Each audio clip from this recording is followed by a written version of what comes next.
It's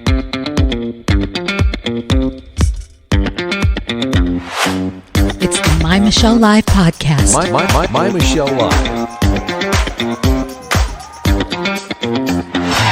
My Michelle Live. Sports Timeout. The fans, the field, the faith, the fun. Here's Michelle. Yes, I am. It is sports time out. Time to indulge, my friends. We're doing this. And so our sports time out, it's a round table. I got to tell you, this is so much fun. I like from some of our fans the explanation. This will help you if you're new to sports timeout of what this is kind of like. It's kind of like the little sister with a bunch of big brothers sitting around the table on a Saturday morning talking about sports, right? So that's kind of the way it turns out. And I'm going to introduce you to the guys at our table today. First off, he needs to have a new theme song because this one's kind of lame, but we're still going to get you panged. Get ready to get hanged.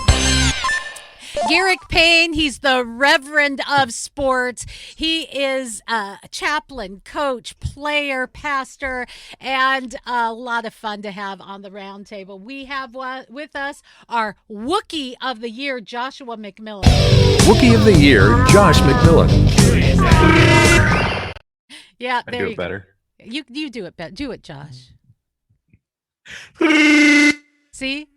It's glorious. It's glorious.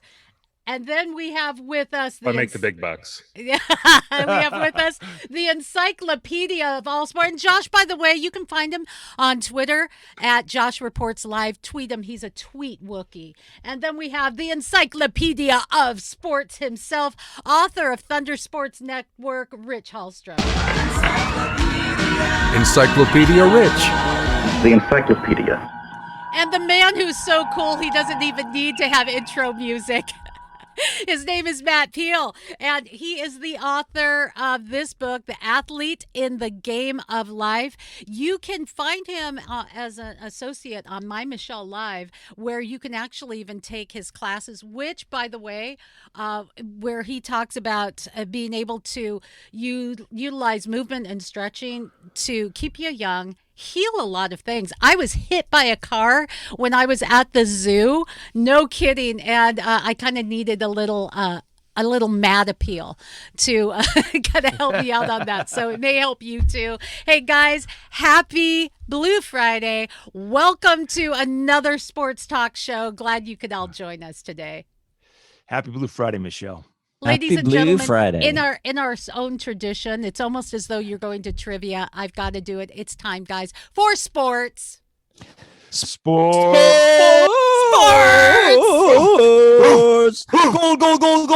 Goal. Hey, and speaking of goal, let's just start with soccer right off the bat. I think, Matt, you were watching a few European Soccer League games this weekend. Garrick Payne was playing in a soccer tournament, which we're going to talk about. But did any of you guys see the Super League protests that took place this weekend? Matt, what was your impression of that? I kind of liked it. I just like seeing a lot of people get out there, especially when they're all locked down, just to go out and say, you know what, screw this. We're going to go out and support our soccer team because we don't like these ugly American owners that we have. Yeah, so that's kind of the background to it, is that there is going to be this Super League. The European Soccer League has been doing their thing for a long time.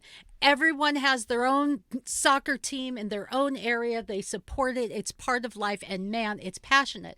Then you have these big bucks Americans coming in and saying, instead, I think we're going to join up with the Super League. We're going to change things up. They didn't ask the fans, who are intricately part of the soccer league. It's just like, we're going to come in and do our own thing. Kind of not cool. So what did take place was some crazy protest. I mean, they broke into the stadium prior to a game. They were getting rowdy everywhere. It was and the coverage was a lot like watching the protest at the Capitol, where they were saying, this is horrible, this is unprecedented. It's not really unprecedented. It's been No, not when you're a happening with hooligan. yeah, it's been happening with Black Lives Matter all through last year. It's just we're seeing more of this kind of protest. Should they have broken in the stadium? No. But should they have protested? Yeah, I think they have every right to do it. So I want to turn that over if anyone's seen it or anyone wants to talk about it. Well, the only thing I'll say, Michelle, is Manchester United fans not very happy most of the time, either off the field or on the field. That's my take on a Manchester United. Oh, okay. Fan. So you're just So going I to diss think Man I think City. they were just I think they were just actually it's Manchester United. There is a difference. Manchester Okay, United Manchester. and Manchester City. We got to get that right. Yeah, We don't don't wanna- mess with We don't want that. to get any. We don't want Oh, to get yeah. any strange packages in the mail from Nope. That's Manchester death by United firing fans. Yeah, squad. do not Fix that up. confuse the two. Yeah. Never. But yeah, Manchester United fans need something to do in their off time is the way I kind of look at that whole thing that went down. Oh. And the thing that I think some of these teams need to remember, there's a real influx of cash from those supposed American owners that you don't happen to like, and it's a business. Yeah, it may be a And, business, this but to them this it's was more part- than a business. And that maybe that's the thing. Maybe that's our problem, Garrick, that we in America say, well, it's a business. You know, come on, we're giving you lots of money. But they're looking at it and saying, okay, USA, no, it's more than a business. Because isn't Well- that sometimes what we don't love about sports when it gets too much business and too little sports? Just a thought. Well, Go There's ahead, a- Garrick, and then there- I'll jump in. There's a tension, there's a balance because it is a business, but it is, especially in England. And I had the privilege to play over in England, not at the top level, but for several years. And the thought of selling a team to another city, like we do here, I mean, that would just be like selling your grandmother. I mean, it's No, crazy. it'd be worse. It'd Yeah, be worse. You'll it'd be sell your worse. Yeah, grandmother first. I think you're right. you're probably right there, Matt. And so our understanding of sports in this country is very different because sports. Okay, picture a country, the country of England, with a geography relatively similar to the state of New York in size. Okay, there are 60 plus professional clubs in that geographic space. Okay. So I think when you think about it that way, and these are in, the top 3 divisions, of course, and there's many more clubs outside of that even. And so it takes on a whole different meaning and feeling because of the fact that it is not just a team or a sports team or one of the sports teams in our community. I mean, football is king. I mean, some might argue a little bit about rugby and to a much lesser degree, cricket, of course, but football teams are a part of the community. And so it's a very different understanding of the world than how we might see it. Okay. Matt, I want to get more of your thoughts, and Josh as well. You're right. You'll sell your grandmother, you'll sell your children before you're going to give up on your home team. And to have them, and that was a big stink when the Glazer family bought them. They own the Buccaneers, and they come in and they put a ton of cash in marketing. And why were they for sale? Obviously, the team was struggling financially while they were at the peak, just off their peak of winning with Sir Alex Ferguson and David Beckham was on the team, and they had a run of I don't know how many years, 10 years in a row of winning the Premiership or the First Division at that point in time, and winning the treble at least twice, I believe. So You are correct, sir. Yeah. So and I'm a Chelsea fan, and So sorry. that's all right. We're in the Champions League final when it comes up. So knowing all that, yeah, it's hard to swallow. It'd be like the same thing. Now they do have the Arabs and the sheiks that come in and purchase clubs like Manchester City. You have the Russian oil magnate who bought Chelsea, and those seem to be okay. But I guess they understand football, and the fans understand that they know what football is about. Whereas an American comes in and tries to make it as an American football team or American football marketing, and it just doesn't sit with them. I can see that resistance, Josh. Yeah, I mean, well, first things first, if we're talking about soccer fans are a different breed. No, okay? it's football over there. Sorry to correct you. Football, soccer, the fans are a different breed, because this is not like, we have instances, it seems like every couple years, where there's some big fight that breaks out or some big drama that happens because the fans are rowdier than any other sport. You know, in hockey, we get to watch the people fight on the ice. In soccer, we get to watch the people flop on the field, but the fans will get rowdy and the fans get all the physicalness out for the game. So I think it kind of it goes with the territory. I like it. Well, speaking of the football soccer territory, let's talk to our hat trick master himself, Garrick Payne, who you were actually playing soccer this Sunday.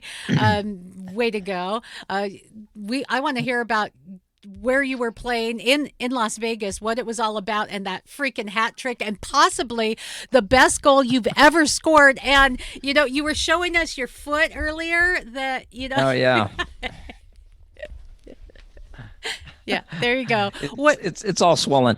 Anyway, so I was in Las Vegas, Nevada for the King Cup, which is usually held over Martin Luther King holiday weekend, but it got pushed to May. 11 aside. And they have different age categories. I have a birthday coming up this month. I was playing in the over 55 league. The I'll be geriatric 57. league. Okay, gotcha. No, there's actually older. There's an over 60 league or division. And so there were teams from all over the country at this tournament. And we played 4 games over 2 days. And we got knocked out in the quarterfinal game. But in our final qualifying, in our group play, I scored a hat trick in that third game, and that was fun. Thank you. But the goal that it might not be my best goal ever, but it's certainly one of the most memorable because it was quite windy there, and we were playing for this spot to go through to the this was a quarterfinal match, and it was 0-0, and it was about 10 minutes to go in the first half, and one of my midfielders played this beautiful through ball to me, and right about midfield, and I picked up the ball and started heading towards the goal. I took maybe 2 touches, and I looked up and I saw the keeper was off his line, and the defender was charging in on me, and so I just thought, oh, what the heck? And so I launched one to go over the keeper, and the wind aided it a little bit, but I was able to get it over the keeper and into the back of the net, and it was a glorious moment, goal that I will never forget. What a little chippy action, huh? Yep. So, and I was out a ways, so I had to actually strike it. So it wasn't just chipping the keeper; I had to really strike it, and thankfully the ball set up nicely, and I was able to make the right contact with it, because it's a tough thing to do, to hit a shot on the fly like that when a defender's chasing you. And so that's part of why it felt so good. And thank you for allowing me to relive that moment, because it was a glorious one.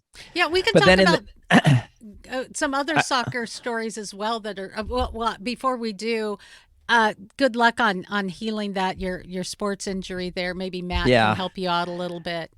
Yeah, well, early in the game, I did one of these.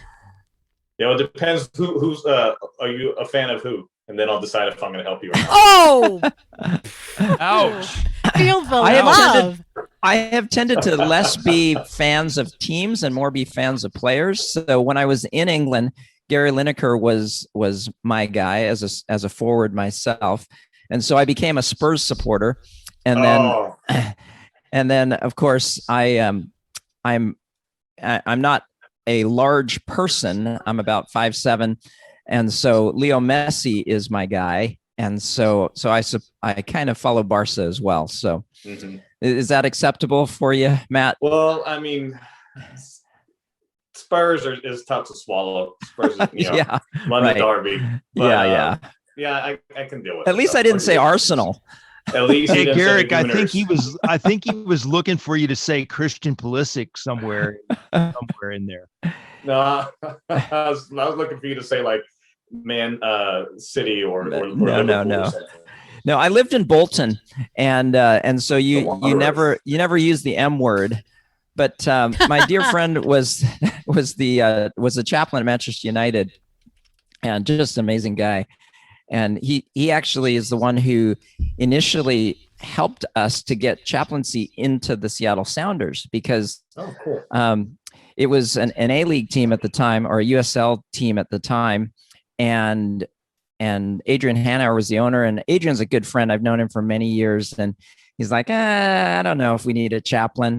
And so my buddy wrote a letter as the chaplain of Manchester United, and explained chaplaincy and how it wasn't a pushy thing, or it, and it was just there to be a support for the players. And over there, it's even more hands-off than it is here. And Adrian said, yeah, let's give this a try. And it went very well. So Yeah, so let's talk a little bit more soccer here. We've had some CONCACAF Champions League where we had a couple of U.S. teams, MLS teams that were in the mix, the Portland Twigs and Columbus, but neither of them pulled through, guys. So that's, so sorry. Although, as a Seattle Sounders fan, was I pulling for Portland? It would have been nice to have someone from the MLS go all the way, and Columbus, what's up with that? They were not looking great this last game. Did anyone watch that but me? I didn't see the game. Okay. I mean, they had done so I'll just well talk previously. To myself, then. No, they had done so well previously. So I was hoping that they would do better, especially having been our reigning champions, having beaten us. I heard they didn't play like. I'm sorry, but they didn't play like champions. They played like we're just trying to do the best we can. And it goes back to something that we often talk about, Matt. And as you're new to our roundtable this week, we talk about U.S. soccer. It's getting bigger. It is getting better, but no, it's not quite on par with soccer from around the world for a number of reasons. Maybe we're late to the game. Maybe athletes that we have to compete with all these differing pro sports, where in other countries, that's it. Soccer is life. So, maybe that's part of it. It would just be nice to see us be a little bit more competitive on that level. And I agree. I've played since I was 6 years old. I'm an outside defender, by the way. So if you came on that through ball, I would do my best to try and snap your legs in the process, because that's just what my job would be. But you're right. Bring it on, buddy. I'll be 46 here at the end of the month. So when I was growing up here, playing soccer, then there are a lot of kids out there doing it, but it's really, I think we got another generation, because now my era, who has grown up playing, is coaching. Right? So now we're the dads, we're the uncles, we're the what have you, the ones that are coaching, and we've actually played it. Where when I was growing up, who was coaching? It was our fathers who didn't know, anything. They were football, basketball, baseball, anything but soccer. So what do they know? You're right. They didn't read the handbook that AYSO gave them to you. And yeah. So how are they going to instruct us? So now we have you got the occasional immigrant as well, who we had a Swedish a coach who did a great job with us. But it was very rare. And I think you're right. And now you're also getting people who played like us growing up, and now they're in places more of influence and with some financial wherewithal. And so it's going to be, it's a slow turning battleship to get soccer really where it's ever going to be, because of the fact that, we've talked about this quite a bit on our show here, that just competing against NFL and other, the big three here in the US. Well, that's why when's the season, right? The season is when the others are not in season. It's baseball. And there's nothing wrong with baseball. I like baseball. You know, you had Mariners background behind you. But yeah, they 180 games, so it's a long season for them. So why not put it in there, and that way you get to loan players back and forth. I think it was genius when they're doing the season. I think it's genius how they set up the stadiums to be for 30,000 fans, so you can fill it. 20,000 fans and 30,000 looks fantastic compared to trying to put it into a 60,000 seat arena. So we fill it. The thing too about the stadiums that you brought up, with the 30,000, you're making a specific soccer stadium. Yep. In a lot of cases. Yeah. And Columbus was a good example of that. Several other teams, I believe Yep. Philadelphia has their own stadium. But I mean, LA, they What- got theirs. Bank of California. Yep, they've And built even that the one. Portland Timbers, by the way, who I guess the governor has made a ruling. Yeah, sorry fans, you don't get to be part of the fun. This weekend the Portland Timbers will be taking on the Seattle Sounders. I may be down there covering that match. I do want to talk MLS because for this glorious moment in history, I don't know who everybody's MLS team is, but mine is obviously the Seattle Sounders, and we are first in the Western Conference. We are first in Supporters Shield. We looked crazy great over Awesome. LA Galaxy. We're going to be playing Portland this weekend, who, man, they were playing down in Mexico just Wednesday, disappointing loss. So, they've had some moments. So MLS is shaping up to look really good. We have some good matches that are going to be taking place on the Eastern Conference. New England, New York, and Orlando are 1, 2, 3. And here in the Western Conference where I live, Seattle, San Jose, and Real Salt Lake. Now, Matt, you mentioned baseball, and I think it is time for us to have a little baseball conversation. But I have to know who Matt's soccer team is first. Do you have an MLS club that you support? If I do, it'd be the Galaxy. But I'm really pretty neutral in all MLS. I do have a tie, and you will recognize the name, Jason Christ. Oh yeah. So former coach Real. I went to high school with him. Oh, nice. Yeah. There you go. All right, a little baseball, Josh. This is for you.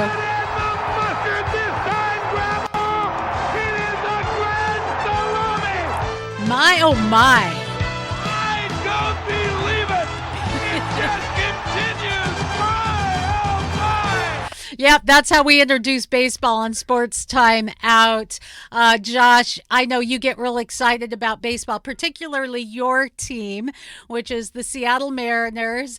Believe it or not, there are other teams to talk about out there and some interesting baseball Allegedly. stories, and we're going to get to it. But we'll let you just wind it up. We're going to pitch it to you. Hit it out of the park, baby. Yeah, it's an exciting time to be a Mariners fan right now. And even though there was a no-hitter against us, which was rough, especially when you see everyone really kind of going ham and celebrating this great feat that was almost a perfect game. It's still a fun time to be a Mariners fan because we have a lot of young guys playing really well, and we have even more hope coming. I've been really impressed by the pitching staff this season. That's been a huge plus. But some of the big news right now is we had our minor league season start, and Jared Kelnick got his debut down in AAA Tacoma, and he hit 2 home runs in his debut. So I think Jared Kelnick's trying to tell people that he's ready to make it up to the big leagues. And Jerry DiPoto said as much. He said that, we're getting close to seeing Jared come up here. We wanted to give him a couple of bats, let him warm up in AAA, and then we'll see what happens. I think one thing is they're looking like we'll bring him up, give some spark to this offense. Unfortunately, Taylor Trammell has not yet been able to figure it out. I don't think it's the end of Taylor Trammell's career by any means. It's still, just over a month into his first season in the majors, and even Trout, his first year up, did not hit well. So I don't think it's the end of Taylor Trammell by any means, but Jared Kelnick might come up and be able to provide a spark to this offense defense when that left field position has been batting under 200 as a whole for all the people that have played in that position. Kyle Lewis has really been coming back to form. Mitch Haniger's been in a little slump lately, but I mean, he's back to for a guy who hasn't played for 2 years. How many athletes have you seen have to step out away from the game for 2 years with serious injury and then come back and it's like they never missed a beat? They're right back to all-star form. That's a rarity right there. I can't think of many off the top of my head that have been away for that long. But so that's really cool to see. Julio Rodriguez also had a 5-hit game the other day down in one of my favorite teams, high A Everett. Now they used to be the short season A. This season they're now high A, so they're getting a little bit more of that talent down there. And man, their pitching staff is insane. Most of our top prospect pitchers right now are in Everett. So if you want to go see some good pitching, go over see the Everett Aqua Sox play. I'm probably gonna have to get a hat of theirs. I know I'm still rocking the Pippins because I'm a big Pippins fan. But and Josh is really a fan of going out and watching these farm league games wherever you may be in the country, because it's an inexpensive way to, although it is pretty cheap to see the Seattle Mariners, I'm not going to lie, but anywhere else you are in the country, it is an inexpensive way to really enjoy baseball, watch up and coming players. In a lot of places it's kind of lax, so you can oftentimes bring a picnic lunch and just really enjoy the game. Baseball is so American, guys, and where I would go to a game, any kind of game with any of y'all, if I go to a football game, don't have a conversation with me, please, because I am cheering on my team and getting rowdy. All right. A soccer match, there's really no time for it. And you're just going to annoy me because I'm watching all the action. So I just want to set the stage. But if you and I go to a baseball game, that's a time where I'm going to connect with you or whoever we're with. We're going to, have dogs and beers and enjoy the game and each other. That's the way you watch live baseball, and it's glorious in my humble opinion. I would rather watch a live baseball game than sit there forever watching it on television.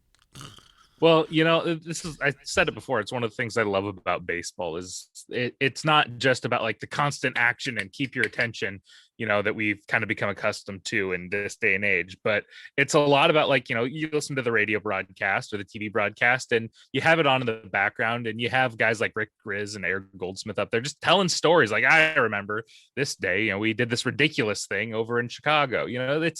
It's great. It's like hanging out with some friends. And that's what you're right. Going to the baseball game, getting some nachos or garlic fries or a Seattle dog, what have you. And gotta get those crickets, man. Gotta get the crickets. We have crickets up here. Have you ever eaten crickets, Matt? No, just crawfish. Okay, well, I would take crawfish over crickets any day of the week. Give me a crawfish boil. Any other Major League Baseball news before we move on, fellas? Before we move on, I do want to just say, Josh, I love listening to you talk baseball. Yeah, I know. It's just fun because I can tell that it's not just a hobby or something that interests you, but it's a passion, and it's fun to listen to you, and I learn a lot. But I will say, I love the Mariners, and this season I've actually recorded every game, and although I rarely get to watch them live, I go through and I will watch the games. Do you fast forward through the games? I do. Me too. That's why I tend prefer to do that live if I'm going to watch a whole game.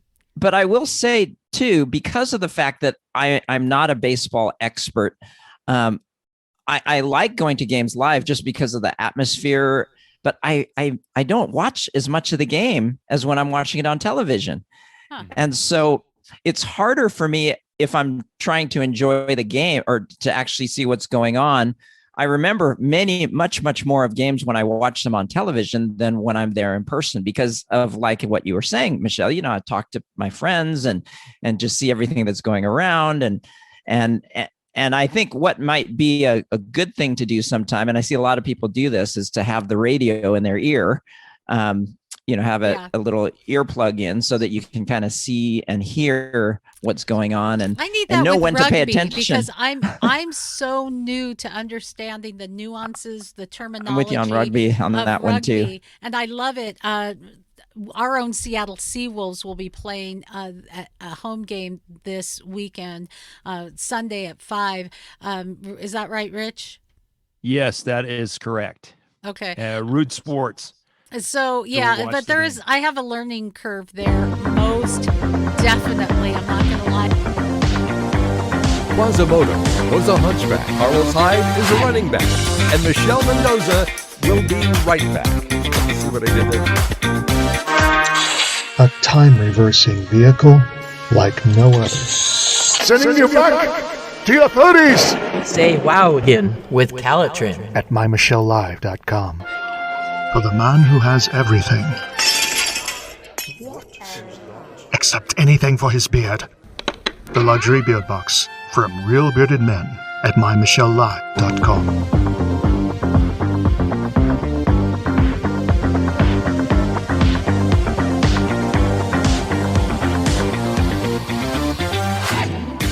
As My Michelle Live continues, we're talking sports time out today. We're indulging in Major League Baseball. Matt, weigh in. So quick back on this is how my fandom goes. I was born in the Los Angeles area, so most of my fandom teams are from there. And then I live here in the New Orleans area, but I am a Saints fan. But Pujols, got cut. So he is in AL West. Yeah. Do you think someone's going to pick him up and try and just continue a little bit of his legacy through the end of the season? Ooh, that's a tough one because he, like you said, he's a legend. He's been there. He's been one of the best players in the league for a long time, and gosh, I gotta. He's still batting over 200, though not much over 200. Actually, the Mariners are hitting 201. Pujols is hitting 198. Oh, Is he 198 at the end? Mendoza line. Oof, Yes. That's rough.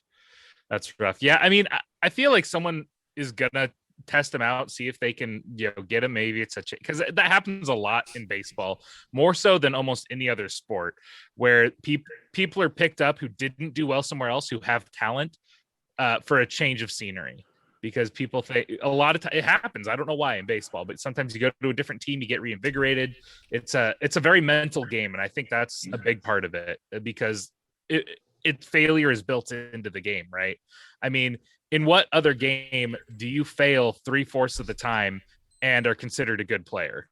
Yeah, you're making millions. It's a huge mental game. And so I could see him signing somewhere else. Although he did say earlier this year that he wasn't sure if he was going to play baseball past the 2021 season, which to me, I was kind of upset by the releasing move.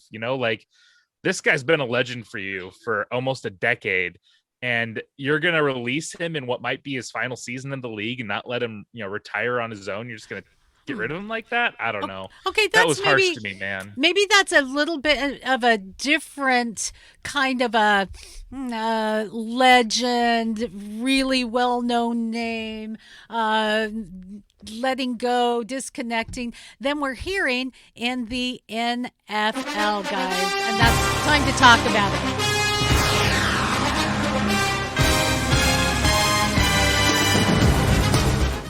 So I want to take on some news and information in the NFL. And one of those things, as we're talking about legends and conflicts, is Aaron Rodgers, Rich Hallstrom. Yeah, Aaron Rodgers can't get himself out of the news and doesn't want to get himself out of the news. He tells an ex-teammate, John Kuhn, fullback for him for several years, that he's now conflicted about whether he wants to play for the Green Bay Packers. And then Brett Favre also weighed in this week and said he's not optimistic. He's not optimistic about Aaron Rodgers returning to the Packers because, and I thought this was really telling, Favre said that Rodgers is real good at holding a grudge. Ooh. So I don't think that's the thing that really caught my eyes and ears when I heard Brett do several different radio interviews and heard several cuts. Ouch. That's not good when somebody says that you're really good at holding a grudge. And I still think that this is an Aaron Rodgers power play. He really wants the current general manager, Brian Gutekunst, out of his position. And I think that Aaron is still smarting, obviously, from the Jordan Love draft pick. But remember, oh my gosh, as you I know, brought how up, hypocritical is that? Think about the when bridge. he was Jr. drafted. Brett Favre Jr. situation is what this is. Right. Exactly, because Aaron Rodgers had no trouble, and I brought this up on the show this week, and I'll bring it up again. When Brett Favre was in the driver's seat, Aaron Rodgers had no problem being in Jordan Love's shoes at the same time. Mm-hmm. So this is all somebody's Guys, ego. weren't we saying at the beginning of the show that in America, you know, sports just becomes a business, and so we have these multi-millionaire sports figures that get their little feelings hurt. You know, he should be in it long enough to know it's a business. It's not the Aaron Rodgers show. Well, Aaron knows that it's a business, and this is my take on it. So this is the way Aaron he's Rodgers playing it out? Aaron Rodgers is okay with it being a business as long as he benefits from it. Yeah, well, I think all of us can feel that way, Garrick. Well, and I think that's part of why you're seeing maybe some backpedaling, because he's realizing that, you know, this thing has kind of blown up not in the way that he wanted it to, and that not everybody is his fan. I mean, he's an amazing quarterback. There's no question about it. That's right. I mean, he is a franchise quarterback, and I mean MVP. I mean, he's an amazing guy, and but he is, I think, kind of backpedaling a little bit now, thinking, gosh, I might not have a choice here, and so I better kind of play both sides a little bit. That's what I'm sensing. Well, he never had a choice. And I would say the one thing that the Green Bay Packers could have done, because the Tampa Bay Buccaneers this year did the same thing. When Tampa Bay drafted a quarterback this year in the NFL draft, they called Tom Brady and told him that they were going to draft a quarterback, but this in no way reflects badly on you. And Brady had no problem with it. The Green Bay Packers could have solved this issue from their side by saying, hey, Aaron, you know, we've also got to build our team. We're going to draft Jordan Love. We just wanted to give you a heads up. That happens. Most of this doesn't happen. Yeah. But Aaron Rodgers also has to remember that 2 years ago, he had one of his worst seasons and rebounded to become an MVP. So what do you want? What do you want the Green Bay Packers to do? I'll go back to this. What do you want the Green Bay Packers to do? Wait until Aaron Rodgers can't play at all and then decide to draft a quarterback or create a quarterback for the future? That's not how it works. And the fans would be up in arms if they did that. Let's be honest. There you go. I've moved from my Rebel base to the Star Destroyer because I'm gonna shoot some shots here. Here we go. Gear it up. People might not be happy about it. How do you not draft a quarterback after Aaron Rodgers gave up in the championship game? It was the second quarter. He gave up. And he gave up. If I'm the GM and I see my franchise quarterback just give up, I mean, it wasn't even at the end of the game, right? I mean, I gave crap to Cam Newton for this, the end of the Super Bowl there. And even then, even if you recover that, they may not have, probably still wouldn't have won that Super Bowl. Aaron Rodgers in the championship game, but he took a couple of hits. And then in the second quarter, the man gave up. He didn't want to win. He gave up on his team. How do you not say, all right, we need to look to the future to move on? Because this guy clearly isn't playing for us anymore. He quit in the middle of a game, a championship game. So well, I'm all for them getting Jordan Love in. Heck, draft another quarterback this year. It's time for, and I think half the people in Wisconsin and everyone else that's not in Wisconsin is tired of listening to Aaron Rodgers whine. He whines they don't want to. They don't want a Favre repeat. They don't want a Favre what say repeat. You? What say you, Matt? I think I said before, this is Brett Favre Jr. This is the same exact situation that happened with old Favre.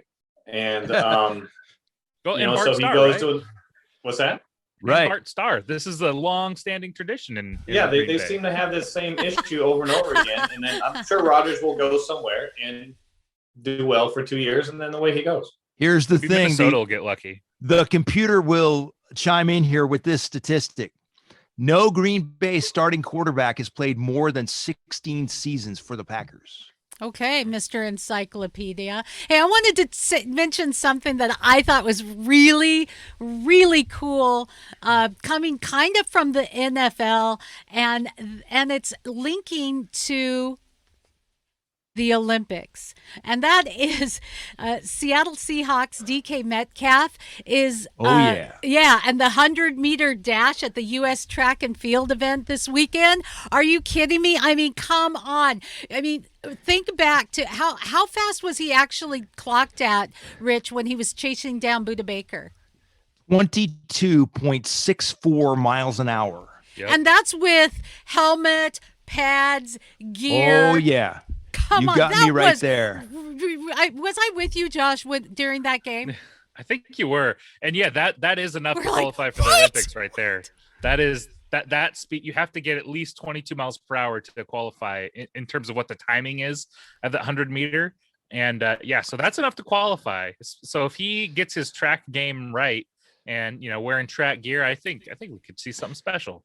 I think that's really cool, that crossover. Athletes that are just crazy, amazing athletes. That's great to watch. It's really neat to see, as we talked about, in America, we have so much opportunity with sports. So it's kind of fun to see those crossovers, here in Seattle. I'm surprised that hasn't happened more. I'll be honest with you. I'm surprised that hasn't happened more. If we think back, let's think back to Willie Gault in the Bears, the mid-'80s Bears. He was a guy that every time he caught the ball, it was the same intro about him. Willie Gault with world-class speed. Willie Gault with world-class speed. And I was like, what the hell does that exactly mean? I mean, the guy hasn't been in the Olympics, but he's got world-class speed. So actually, a long time coming, his Olympic involvement goes to another sport. He was part of a 4-man bobsled team in the Winter Olympics, but they were only in qualifying and didn't really get very far because they did not know the nuances and intricacies of bobsled. And that's why we call him Encyclopedia Rich. Encyclopedia Rich. The encyclopedia. Exactly. No problem. No problem. I see pride. I see power. I see a bad mother. We won't continue. That was a great movie. Love it. By the John way, Candy's best movies, actually. Cool Running. I loved Cool Runnings. That is an excellent sports movie. Did you know they made another movie that was about this British ski jumper that was almost like the exact same plot line? Eddie the Eagle. Yep. You're right on. That dude. Oh, hey, I don't know why. He came off sideways off those ski jumps. I was going to ask you, Garrick, back to soccer for just one brief moment and your hat trick and great goal that you did. How do you celebrate a goal? I usually try and find the player who assisted me first. I mean, no, I will do a good jump up celebration. What's it look like? I mean, I know you're injured, but I kind of want to see like a mini version. Give us a live demo. Yeah. Don't pull a hamstring though. The jumping part would be kind of hard for me, but my 6-inch vertical leap would give it a try. I'm in your wheelchair. I love it. Don't worry if you hurt something. Matt's here to help you out. Right. So great. Right. I got a stat. I got a stat for you guys. When we were talking about Albert Pujols, did you know that Albert Pujols was a rookie the last time the Mariners made the playoffs? Oh, great. Wow. Aren't you a ray of sunshine? Maybe now that he might not be in the league, maybe now that means it's our time. It was the Pujols curse. I'm saying it now. I'm calling it.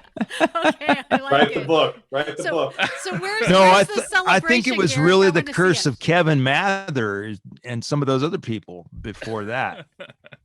Yeah, guys, a lot of times I will run and I'll point. Okay. And I'll point at the player like this, okay, with two fingers, and then sometimes it's the fist pump as well. So I don't draw a lot of attention to my celebration because I'm so happy to score a goal. So You don't do the full Brandy Chastain and take your shirt off? I have not done that. No. I want you to know I Yeah. have not done Yeah. that either. So I'm with you. Why have you not done that? That's what America Anyway, wanted to know. moving Michelle. on, moving Moving on. right along.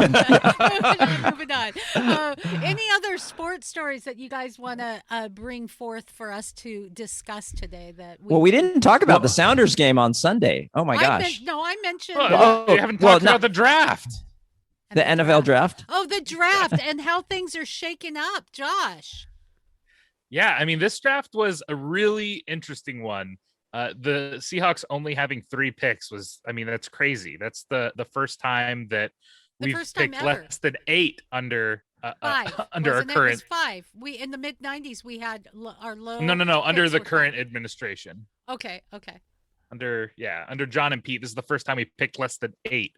And I had called it before a while ago. I said that they're going to be trying to play 4D chess, and they're going to say we're not going to get the quality of draft picks. And in a way, they were right, because there was I've heard it say that there was something like 500 kids. That's exactly right. That should have Josh. been in this draft that aren't because of COVID.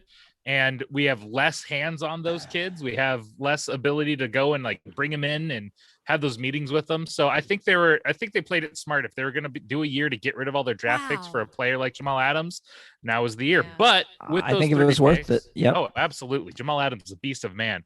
With those 3 picks, though, we bring in some good players, guys I like. One that we actually heard some people in Seattle talk about, Dwayne Eskridge, as our 2nd round pick. A guy has a lot of speed and looks to be the kind of player that you really would like to have in your slot. Although I'm still a little miffed about this, because we have a man named John Ursua on our roster that I have been campaigning to see on the field for more than one play, because watching that guy play in college, man, he was shifty. And even in practice, we've seen some practice highlights of him making crazy one-handed grabs and the like. So, but Dwayne Eskridge has talent. He'll compete with John Ursua and Freddie Swain for that 3rd receiver slot. Then we went out and we got a cornerback out of OU. A lot of know that I'm a Sooner boomer. He's a guy that Trey Brown can play. Yeah, Trey Brown, he can play. He can play. And one of the things I thought was really interesting was when Pete and John were talking about him in their press conference, they said that he's a guy that if he was taller, if he had longer arms, was a little bit taller, he would have gone top 10 in the draft. They think that highly of how this guy can play, is that it's really the only limiting factor that slid him down was his height and arm span. So excited to see what they did specifically say they want him to play outside. So he's going to be competing for one of those outside slots. He's not going to be going as a slot cornerback, at least at first, and competing with Marquise Blair and Ugo Amadi there. And then one my favorite is down in the 6th round. We grabbed a guy that was projected to go in the 2nd or 3rd round, Stone Forsythe, who weirdly looks like The Rock and Russell Wilson had a baby, and it was like the combo of the 2 of them. And that's Stone He's right. Forsythe, if you can He's imagine. right. I tweeted out that picture a while ago. But man, yeah, that guy, he's huge. He is a big, mean mother. He's going to be a people mover, and he looks to be, I don't think he's going to get playing time this year, but he's going to sit behind Dwayne Brown, and because Dwayne Brown, great player, hope he finishes out his career here, but he's getting towards the end of his career. He's getting up there in age. He's probably going to retire in the next couple years here. So I hope that Stone can be a tackle of the future, but really like the draft. I like a lot of the free agent signings, the undrafted free agent signings we've made. Some good receivers to compete with there too. So look out for them to really contribute. But yeah, exciting year, new year. What about some of the other teams and draft picks and how things are lining up and how it might look like a different season this year? Well, I think, Michelle, when you go for that, you got to talk about the Jacksonville Jaguars under Urban Meyer. They got 2 studs, Travis Etienne, and of course the overall number 1 draft choice. Meyer's going to try to build a team, try to build a franchise, rebuild the work ethic, rebuild the culture, the whole thing. He got off on the right foot. What about Tim Tebow? Well, he may be coming back. Tebow being a tight end, that's going to be one of those things you're going to have to see. But he's got athletic ability. I called that 10 years ago. Whatever he came out, Tim Tebow is a tight end. He could be a Hall of Famer. Well, this is But- what people have been telling him to do for 10 years too. Like ever since his quarterback career finished, people have been saying, "Hey, play tight end. We'll bring you in at tight end." Yeah. You know, It's he about was time. the original Taysom Hill type of player. To be honest with you. Mm-hmm. He's the All right. prototype. but a better athlete. Oh, I man. will make he's that. he's a I will make monster that claim. athlete. He's a monster athlete. Yeah. Matt, the Saints, they had some, they lost a legend, right? And now We lost a legend. So what's up for the 2021 season? Well, Hopefully, Jameis Winston can get beat out. What do you think, Matt? Because Jameis Winston cannot get beat out. Taysom Hill does not have the quarterback IQ that Jameis has. So what really I have questions about Jameis overall. Hold on a second. Quarterback IQ from a guy who once threw 30 interceptions. Hey, he got his eyes fixed. He had LASIK. All right. That was my whole thing. It's like this. Jameis Winston, you make how much money and you can't afford damn LASIK surgery, 4 years ago? I don't get that. Maybe he was buying too many crab legs. Maybe that's Crawfish. why. I don't know. Crawfish boil. Maybe that's why he used his hands a lot more than most people did, because he couldn't see what she looked like. But I think overall he's a better quarterback than Taysom. Taysom is a better athlete, and I think Tim Tebow, kind of again circling back to that, man, if he would have just swallowed his pride a little bit and say, let me just be on a team and do what I can do to help a team, he could have been one of the greatest tight ends of all time. Here's the thing, Matt, about Tebow being a quarterback. If he really wanted to pursue the quarterback position, he should have gone to Canada. That would have been possible. That would have been my advice: is to go to Canada and put in the work that's needed to make yourself a better quarterback. Instead, he got some bad advice, and God used him in different ways, and his career has gone different ways. But I think the great thing is he can share all those experiences with brand new Jaguar teammates. So you know what, Rich? You touched on something that in sports timeout we always like to try to find the God story. That we look at the win as the woohoo thing to get excited about. We look at the big bucks and the big signings, but there are countless stories of people and their lives that don't take on the victory twists and turns that we expect, but God still uses it, and that's a lesson for all of us. That it's not always as we expected or the big fanfare, but sometimes we can have glorious wins in small unforeseen ways. Anyone want to comment on that? No, I said it. I'll always comment on that because that's really the key, is that, and when it comes down to God doesn't waste anything in our lives. The good, the bad, the victories, the failures, they're all used. They can all be used to build our character and strengthen us and make us better in life. And I'm excited to learn more about what Matt does with being an athlete in the game of life, because I think there's probably some of that element in what you talk about, Matt, just in terms of there is so much in our lives that nobody lives a perfect life, right? And so if we were just to discard all our failures, then half of our life would probably be gone, right? And so if we can build on those things, and we can use those things to strengthen our character and make us better. That's why, I feel like at 57 almost, as a soccer player, I'm a better player than I was when I was 30, right? Because of the fact that I know so much more, and I understand the game better, and I understand what I can do and what I can't do. So, and you're right. That's really what the book is about. And I'm not trying to plug the book or anything like that on this podcast. Plug away. I'm plugging. We want to hear about it. That is what the theme is just, getting our bodies ready to do more of what we enjoy. You're right. We're not 30 years old, not 28 years old, but we can play at the top level at 57, at 46, or whatever your age level is. And how can we get maximum enjoyment to do that, whatever it is, whether it's soccer or gardening or hiking or golfing, what have you. Well, and I think that ties so much into life in general. I mean, God created us for his glory and not to just kind of mark time until we die, right? I mean, it is literally about living and making the most of who we are. And, I work part-time still as a pastor. I preach every Sunday. And that's my message always. It's like, there is so much life for us to live. And I think that's what gives glory to God.